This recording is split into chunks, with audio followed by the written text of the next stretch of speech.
I want to thank Gedalia very much for joining us today, and leave them over to you. Thank you very much, ladies and gentlemen. Thank you, Mark. Shechianu v'kimanu v'yanu l'zman hazeh. Thank you, God, for bringing us all here today. I want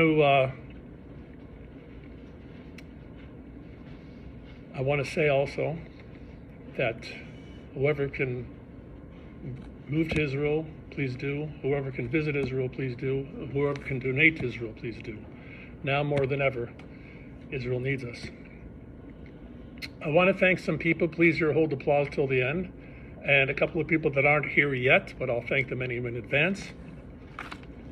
I want to thank Mordechai Schlam, for this Spanish version of the Kaddish book from Mexico. Thank you. I want to thank Daniel Mikulski and Lev Mirlis for the Russian edition of Living Kaddish. There you go. Here is the original book, Living Kaddish, the first book I wrote, and I'll tell you how I wrote that. I also want to share with you these details. First of all, I want to thank my partner in life, Grace, for her gracious support all through the years, and her gracious support with this book and other books. And I want to say that there's been many famous duos, combos in life. Abbott and Costello, Cheech and Chong, Rodgers and Hammerstein, Simon and Garfunkel, Lennon and McCartney, and Batman and Robin. But I think for me, the most famous duo I've had over the last couple of years has been Elliot Katz and Gedalia Zweig.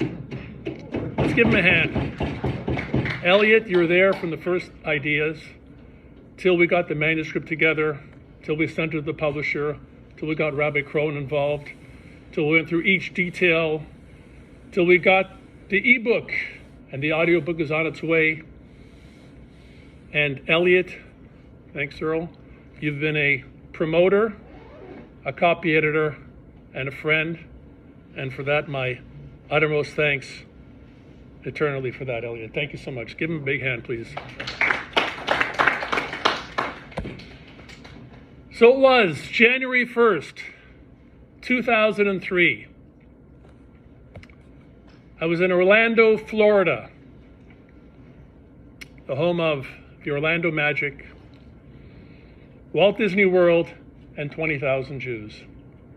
I was in Chabad of Orlando. It was 10:30 in the morning, and we were not going to get a minyan. So what was I going to do? Immediately I called my rabbi in Toronto, Rabbi Moshe Stern, and I said, what do I do? Because I'm sure this happened before. He said, by the letter of the law, you can say Kaddish all day. So why don't you go and make it up in a mincha service and say a Kaddish? And from that I said, you know what? I'm going to find out if anyone else had similar stories.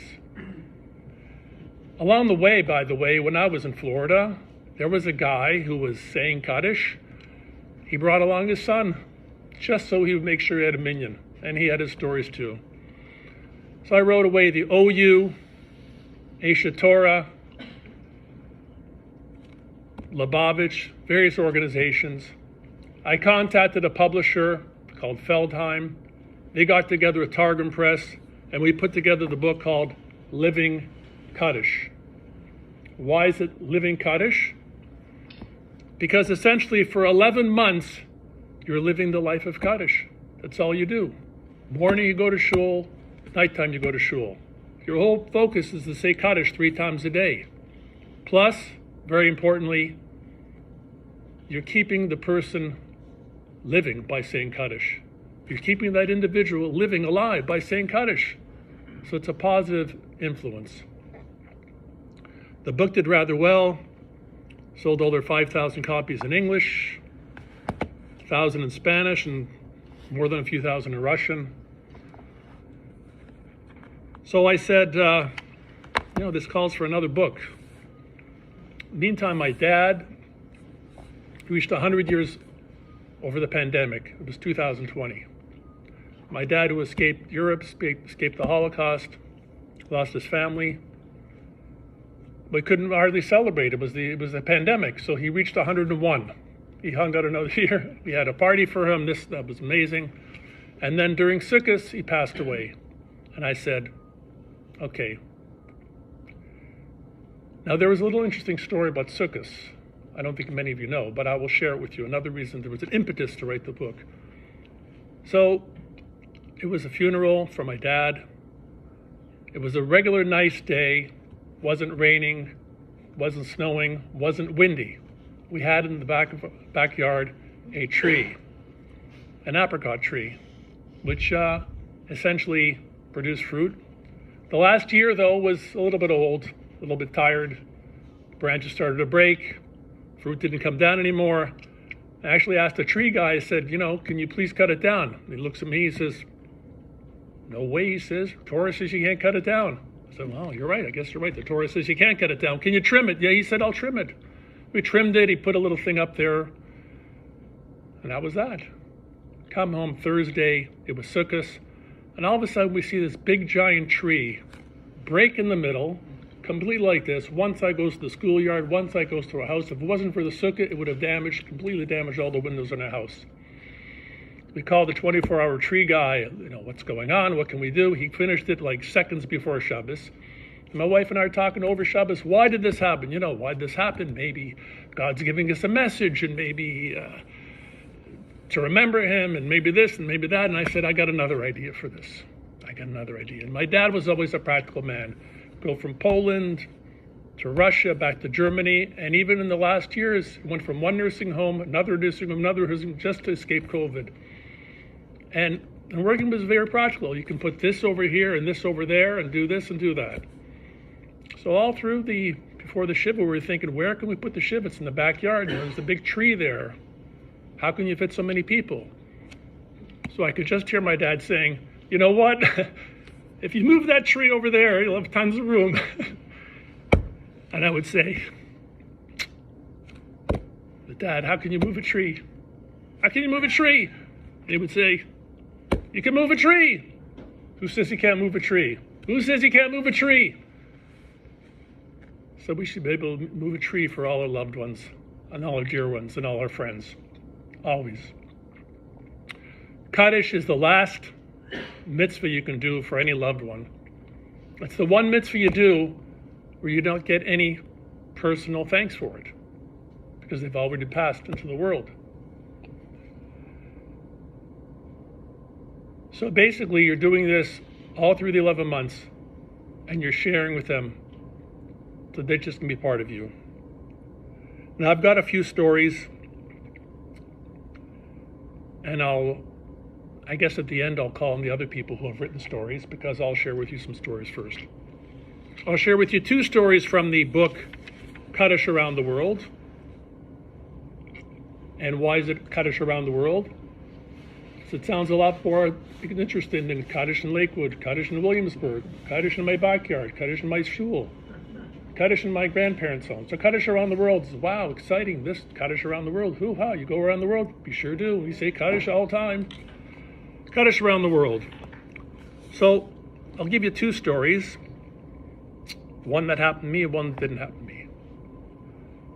First, I'll tell you the story that me and my wife, we always go on these holidays, December. I want to go to Israel. She wants to go to Europe. We come to an agreement. We stop off in Europe, then we go to Israel. You want to go to Europe? We got to go to Israel. Okay. So around 10 years ago, we decided to go to England, Spain, and then Israel. And when we were in Spain, we were able to see the birthplace of the Rambam, Rabbi Moshe ben Maimon. Matter of fact, when I came back, some guys at the Kola saying, did you have a minyan? I said, well, if I would have been there 500 years ago, I probably could have a nice minyan. But we didn't have a minyan. But we visited shuls. One time we were in Cordoba, Spain, visiting the Rambam's place where he had a synagogue. And earlier we had gone with a couple, also from Venezuela, Sylvia and Solomon, and they met another couple from Venezuela there. So I jokingly remarked, wow, maybe we can get a minyan, to which they all laughed, whatever. We go to the Rambam's house. It was a house. It was a museum where it was like the history of the Rambam. Then there was a synagogue itself. Then there was a room which was very, very moving. It was the history of the Inquisition. You could see their original papers of the Inquisition. And you saw names like Pablo, de Cristina, de Francis, de Ricardo. And the more names they put out, the more you knew they were Jewish, because they kept putting all these names after. And those were the hidden Jews, whatever. So then we go outside, and I'm looking outside in front, and I see a small group of kids playing right by this playground. I couldn't believe my eyes. I look at them, I'm thinking, what? Do they have yarmulkes on? And they had yarmulkes on.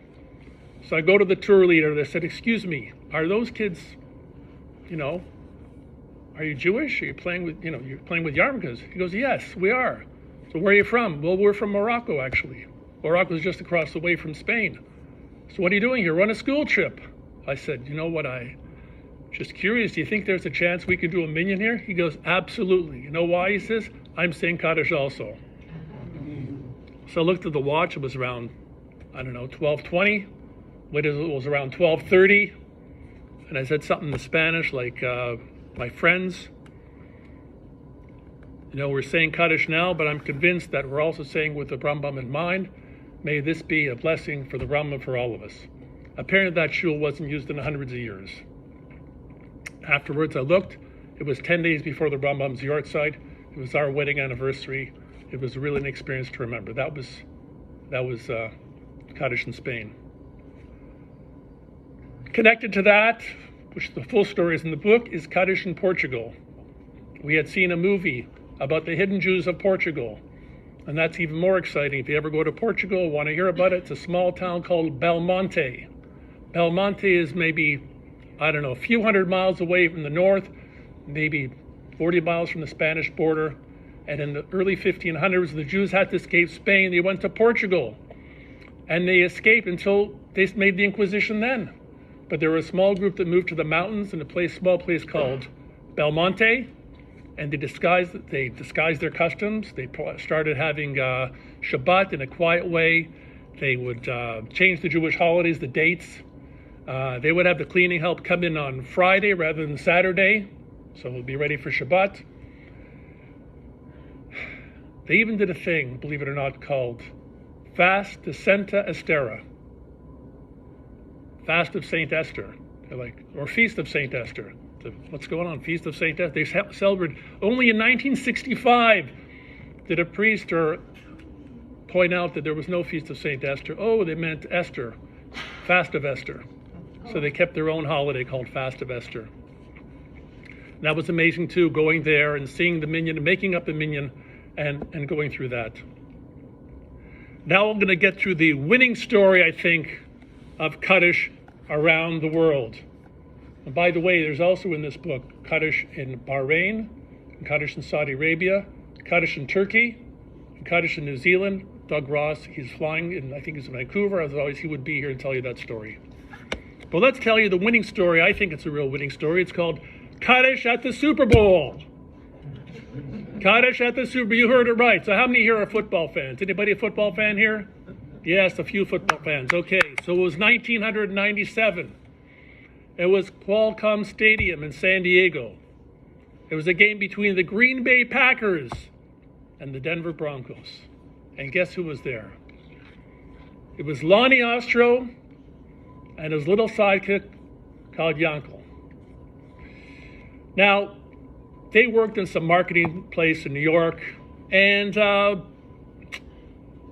Lonnie was a huge fan, but he couldn't get tickets to the New York Giants. And no one wanted to see the New York Jets. So they said, would you like to go to the Super Bowl? He said, oh, whatever it is, I don't know. No, it's a big honor. You got to go to the Super Bowl. Tickets are going for $1,000, $2,000. You got to go to the Super Bowl. So he said, okay, if I can. Tried to get tickets to San Diego, sold out. Plane tickets sold out. Tried to get tickets to Los Angeles. He found 2 tickets. Phoned up a friend and now, listen, I'm going to the Super Bowl. Is there a chance you can drive us from Los Angeles to the train station? And he said, yes. They were at the Super Bowl. Now this guy, Yankel, was a little bit, let's say, slow. I mean, he worked in the mailroom, but he always used to go at some point and say, I'm saying Kaddish. For who? For a father I didn't know, but he's saying Kaddish. He didn't pay much attention to that. Lonnie didn't. And then it was halftime, and everyone broke for halftime. And then Yankel goes to Lonnie and says, hey, Lonnie, you know, the sun's starting to set already. It was okay. Do you think we could say Kaddish now? Lonnie says, you know what? I didn't think of it, really. I mean, it's a stadium, and don't worry. He goes, no. There's got to be 10 Jewish men in the stadium. Maybe more. Well, Lonnie starts going out and sees one guy with the yarmulke on. He asks them, can you make a minyan? The guy says, maybe. He looks around the lost and found. He looks around the concession stands, looks through every seat, can't find anybody else. Lonnie says, what am I going to do? The uncle says, listen, it's the halftime show is coming up. We got to find something. He goes, okay, watch me, stay quiet, and follow my lead. They go to the lost and found. Lost and found. Guy behind the counter. Yes, sir, what can I do for you? And Lonnie goes into his routine. Sir, you got to help us. You got to help us. What's wrong? We lost our little brother. We can't find him anywhere. We don't know who he is. He's all alone. Relax, sir. Okay, now what's his name? His name? Oh, his name. His name is Mincha. Mincha. All right. How about his last name? Last name. Oh, Service. Mincha Service. Can you spell that, please? M-I-N-C-H-A, Service. Okay, sir, just hold on a second, please. Attention, ladies and gentlemen, attention, please. Would Mincha Service please come to the Lost and Found? That's Mincha Service at the Lost and Found. Within 5 minutes, they had 14 people doing Shemona Esrei for Mincha Service. By the time Lonnie had to say Kaddish, they had 27 people in that stadium coming just to say Mincha Service. As he's going out, he sees the same lost and found guy. Well, sir, did you find your brother? He says to him, you know what?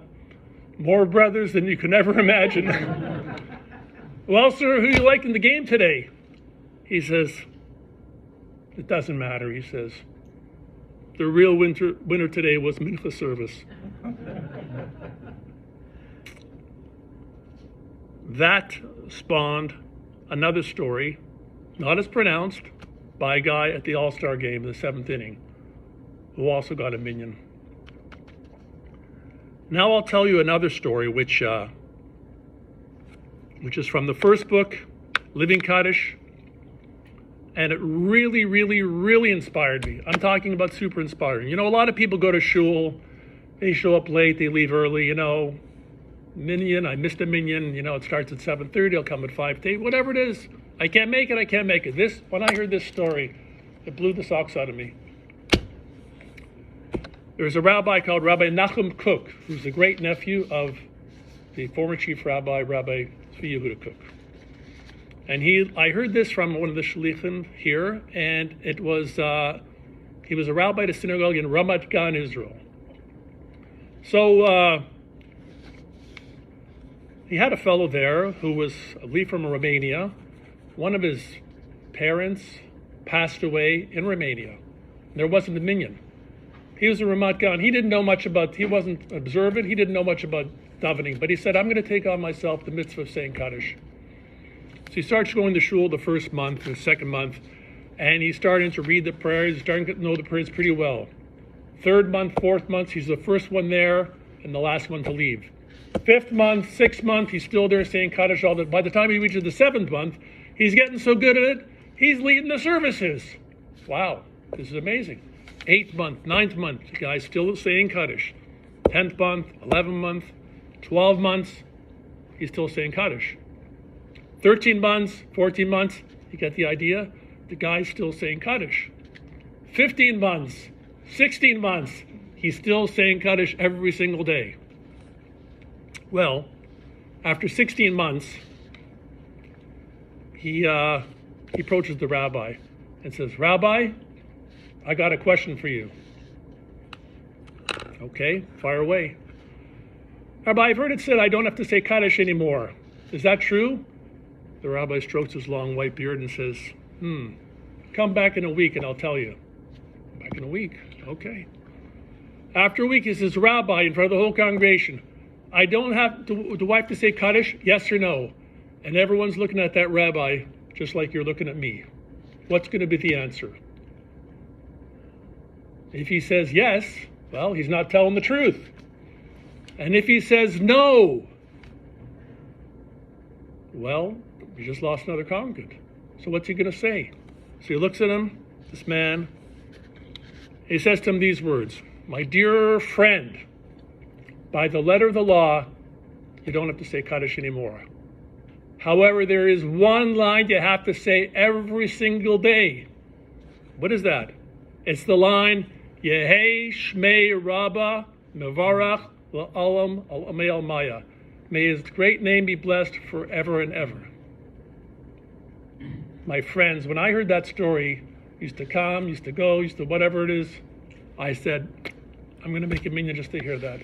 That is really, really what it's all about.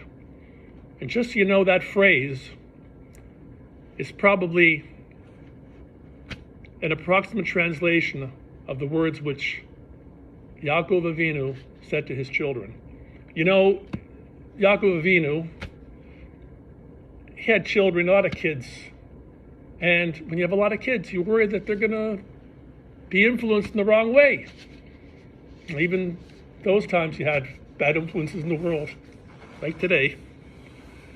So he asked his kids, he said, "Please, children, don't go off the path. Even if you're in Egypt, don't follow the ways of the idolaters. And please prove to me that you won't." And they said to him, "Shema Yisrael," because his name was Israel at the time. "Hashem Elokeinu," God is our God. "Hashem Echad," God is one. To which Yaakov answered, "Baruch Shem," blessed is his name, Kavod Malchuto, his holy name forever and ever. And then he passed. And that's the approximate translation of Yehei Shmei Rabba Mevarach. So friends, when we do that, we're really sanctifying God's holy name. I'm going to give you another tidbit, which is in that same vein, which also is personally important. You know, over COVID, I guess a lot of people had those vacations, right? Go to holidays, I'm off for COVID, I can't come in for COVID, I'm not sure, I don't know. And that, unfortunately, Minyan suffered also. Minyan suffered during COVID. You know, we can come, we don't come, I'm not sure. I was fortunate. I was helping in the business, which was deemed an important service. I said, "God, I'll take care of you, take care of me." And I went to shul and I came out fine, and I made sure that I did the same Kaddish every day. But a lot of times we think we can finish a Kaddish and that's it, I don't have to go to shul anymore. The next story implies that that is not true. So this was in Weston, Florida, where we vacation from time to time. Wonderful place, quiet, Chabad of Weston. And when they say it's a couple of blocks away, it means it's like 5 miles away. The blocks are very long there. So one time was Friday night service, and I went to shul there, long walk back. Saturday morning, long walk back. My wife says, in a good way, you know, why don't you take a rest, you know? If you're on vacation, just relax by the pool, just don't have to run around. So I said, okay. But there's one deal we got to do. What is it? We go there for Marv. And then I can go after and we'll go out for dinner or something like that. Drive our car up to Marv, see the rabbi exiting. No, did you finish all right? No, he said, you know what? We only had 9 people and one person couldn't say Kaddish. I'm going, oh my God, let's go back inside. Let's do it. We did it. Fast forward 15 years later to the second book, Kaddish Around the World. We had about 25 to 30 people Shabbos morning. It was Hanukkah. It was also December 25th. And there was another guy saying Kaddish. We go for Mincha, 7 people. Wait more, still 7 people. Wait more, still 7 people. The rabbi's son-in-law there. What do? I said, did any sports team give up with minutes left? No, we're going to get a minyan. They're going to wait till after Shabbos. You're going to get 3 more guys and we'll come in. Beautiful. We did that. Boom. And on the way out, he says, don't forget to put our story in your book. I said, don't worry, I'm not going to forget. I'm going to give it over to a couple of dear friends who really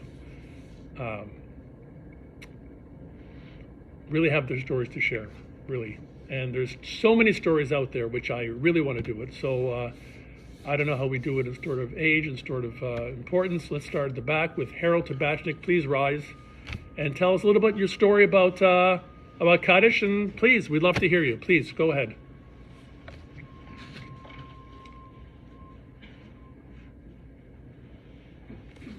Go ahead. Right here.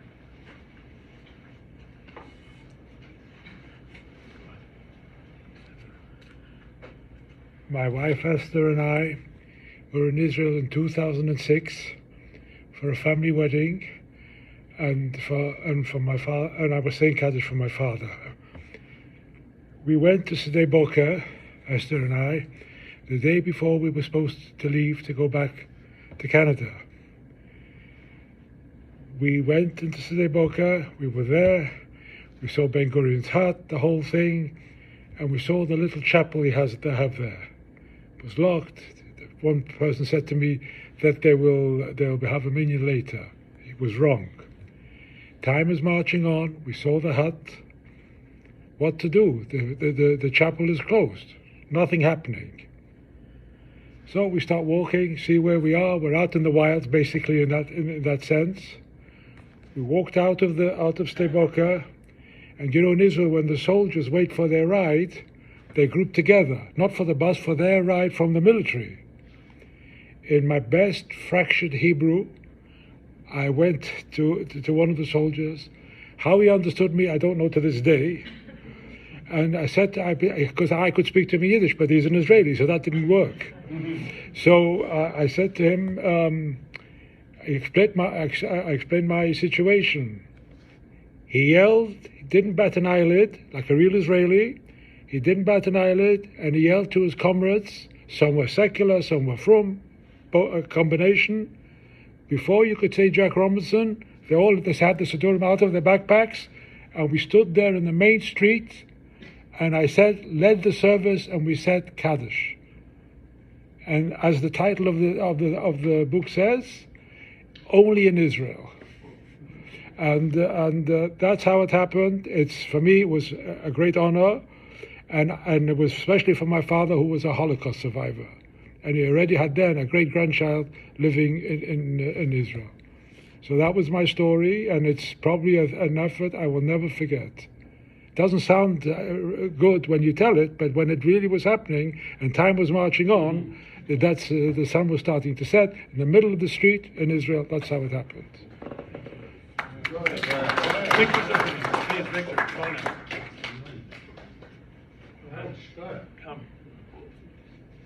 So we have a couple things in common with Harold's story. One is my mom, L'Sholem, was a Holocaust survivor. So saying Kaddish meant a lot to me when she passed away. We had an emergency while we were saying Kaddish during the 11 months. We had an emergency in Glasgow. My wife's Scottish, in case people don't know her. I think everyone knows Angela. And we had to go visit my father-in-law. And Baruch Hashem, everything turned out fine. So we were there, we booked for a couple of weeks, so we had extra time. So I said, you know what, Angela, we're hop, skip, and jump away from Europe. Let's take a flight. Where did we decide to take a flight? To the Czech Republic. But under one condition. I said, Angela, we could go away, let's go away, but I got to make sure I have a minyan, because I got to say Kaddish. We called the rabbi in Prague, and there was a beautiful shul called the Jerusalemska shul. And there was a Holiday Inn right around the corner from it. So I booked the Holiday Inn. That's after speaking to the rabbi and making sure that the rabbi could guarantee me a minyan. We arrived there, so I davened Friday morning. We took our flight Friday afternoon, made it in time for Shabbos. Went to the shul Friday night, and guess what? Couldn't get a minyan. There was no minyan. Rabbi said, wait, we'll get a minyan.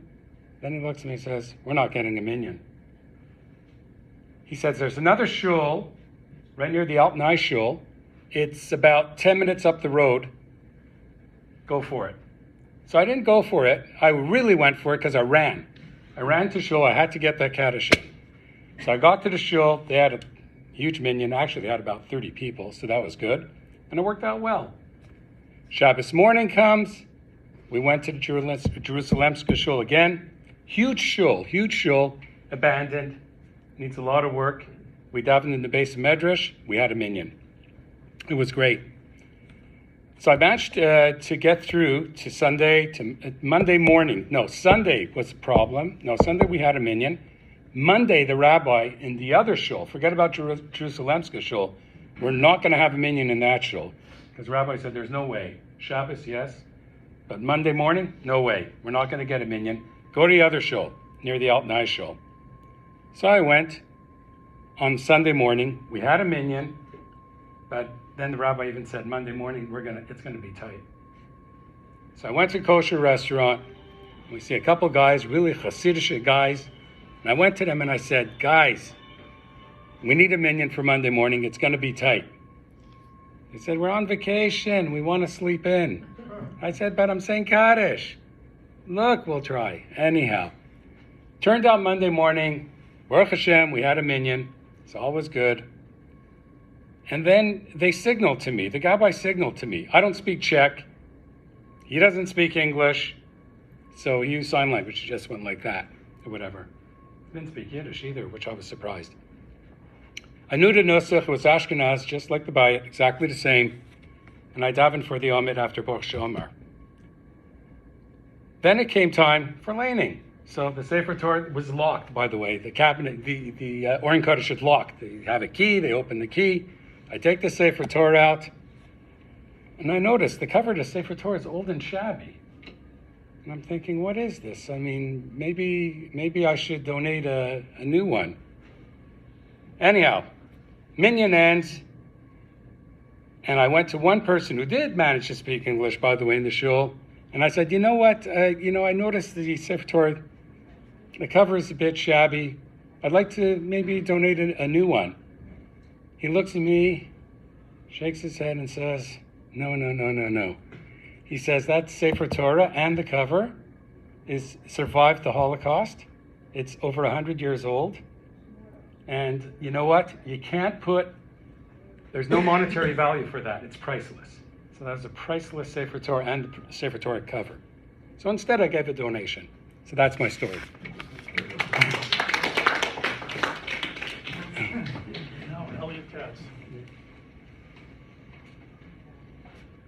Hi, everyone. So in 2008, my good friend Mark Metkowitz, and your MC tonight, he invited me to go with him to New York to the weekend when the Chabad group goes to the Rebbe's Kever in Queens. So at that time I was saying Kaddish for my mother, and the plan was to leave on Thursday at 6 o'clock, and we would drive all night. And I was concerned, well, how am I going to say Kaddish at Marav in a minyan if we're going to be, on the road? So Rabbi Spalter, who was organizing this, said to me, don't worry, there's 5 of us in the van, and when we get there, if you've been there, there's a visitor center, and people are learning there overnight, and with those guys, we'll have a minyan. So we drive, we get there, it's 3 o'clock in the morning, there's 4 guys there, there's 5 of us, there's 9. And if you've been to that where the kever is, it's just like there's nobody there. There's nobody walking the street, Jew or non-Jew, at 3 o'clock in the morning. So Rabbi Spalter said, don't worry, I'll find a 10th. It's 3 o'clock in the morning. The place is deserted. So he goes out of the visitor center. 5 minutes later, he comes back with this religious guy. So where did you get this? Guy says, well, there's always people at the kever 24/7, and he was at the kever at 3 o'clock in the morning. So we were able to say Marv with a minyan, and I said Kaddish for my mother. Should I share another story, Gedalia? So one of the stories in the book is written by a fellow in South Africa, and it's one of my favorite stories. So he had planned, he always wanted to go on safari to Kenya, and like he planned it. He had with two of his friends. They planned to go he had to plan it 4 months in advance. So he booked the whole thing. Then about 2 months later, he realized that it was his father's yahrzeit that week that he had booked. So he said, well, it's too late to change it. It's too hard to change. So, okay, I won't do anything about it. So they go to this wilderness park, and it's in the fall when there's hardly anybody at the hotel. And, it's in the middle of the wilderness. And it comes the day of the yahrzeit, and he's feeling kind of glum. His friends say, what's wrong? He says, oh, okay, well, today's my father's yahrzeit. I didn't realize it when I was reserving this. But, the nearest minyan is probably 1,000 miles away. Just then, this bus pulls up to the hotel. All these tourists pile out. They pile into the lobby. They're boisterous. They're loud. And he looks at them. He says, what are they? He goes over to them. They're speaking Hebrew. It's a group of Israelis. So then he got his 7 more Israelis, and they had a minyan in the lobby. And he says, I didn't find the minyan found me.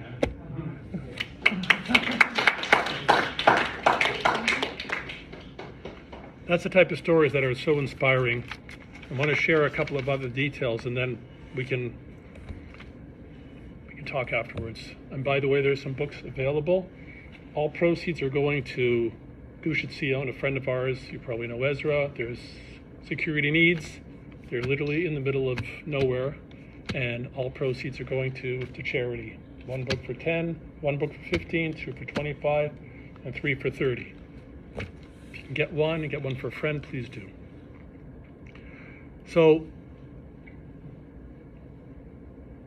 another scenario happened with this book. And for this, again, thanking Elliot Katz for his great job in promoting. As soon as the book came out, I think July 11th, and I thought, wow, the title, Kaddish Around the World, it's an interesting title. Wow, people are going to get it, stores, it's not. Little did I realize that most people do ebooks, and very few people, except if they're dinosaurs and the Orthodox Jews that eat on Shabbat, buy a physical book. What do I need a book for? It's email it to me. I'm like, okay. So it didn't really rattle the ocean waves for the first couple of months. And then, Lavaleinu, unfortunately, October 7th happened. When October 7th happened, to me, it was like taking a knife or taking a hammer over my head. I just was totally shattered. A couple of weeks after that, there was an email blast from, I think, Mishpacha magazine. And they said something like, given the situation in Israel, we want to know how everyone can help somehow. So different people email different things. One would help with the food. One would help with, saying Tehillim. One would help with soldiers. One would help with donations. So I just sent an email back. I would like to help with Shiva calls and perhaps saying Kaddish. And a week after that, I get a phone call, an email from someone from Israel. Hi, Rabbi Zweig. I'm so-and-so from the OU. I'm organizing church. I understand you're in charge of Kaddish and Shiva visits. I'm like, no. I don't know anything about it. I just sent an email about them. I wrote a book about Kaddish. Okay, good. We'll keep your information for later. Thank you very much. A couple days later, I get an email from a lady named Sarah Glickman. Lives in Beit Shemesh and says, we are organizing Kaddish for all the victims of October 7th. Unfortunately, many of them, we don't know how to say it. We don't know where the relatives are. And we're just trying to get those that can commit themselves to saying Kaddish. Ideally, we'd like to have one person say Kaddish for each victim. I'm like, okay. But now we have a lot of names. Can you say it, please, for 4 victims of Kibbutz Be'eri? I was like, of course. Of course I would. Matter of fact, I'm going to recommend you a couple other people that can say it. And I emailed some other people to say Kaddish for these heroes. Now, we had planned our trip anyway to Israel. It was canceled. We rebooked it. And I said, you know what? I'm saying Kaddish for them. One thing I really want to do, either see the relatives, which I don't know I can see, or see Kibbutz Be'eri. I connected with them, and God willing, that will happen. God willing, that will happen. And I want to share with you, and with this I'll end officially, and you can ask other things afterwards. You know, Kaddish is such a powerful prayer. You've probably seen it at funerals, you've probably seen it in Shiva houses. When the person that's saying the Kaddish for the first time is screaming and weeping and crying, Yiskadal, Yiskadash, Me Rabbi. They can't hold back their tears. If it's a mother, if it's a father, a sister, a brother, a child, husband, a wife, whatever, they're terribly in tears. They can't hold themselves back. And what is the reason for that? I think the reason for that is simple. Once you start saying those first words of Yiskadal Yiskadash, that's the only thing you can say to your loved one for the next 11 months. You can't say, I love you, I hate you, how you doing, how you feeling, what happened, I want to say sorry about this and that. There's nothing you can say anymore. Nothing. Except the words of Kaddish. So I would really please like to make a request to everybody. Please, if you can, while people are alive, say something to them, say anything to them, say what's on your mind. But let's not be the first thing we have to say. The first thing we remember them is saying of Yiskadal, Yiskadash. I have these books again, and Elliot has generously donated his books. Again, it all goes to charity. Please, if you can, purchase a book. Ask me any questions you want afterwards. And I thank you all very, very, very much for giving me the opportunity to speak about Kaddish. Thank you all very much. Thank you so much, Gedalia. Thank you for your kind words. Thank you to those here who shared their own stories. And I do encourage you to get a copy of the book and for a marvelous cause. I don't know if you have any copies in Russian and Spanish. I have a few. Okay, that's very good. No problem. Thank you so much for joining us. Please make yourself right.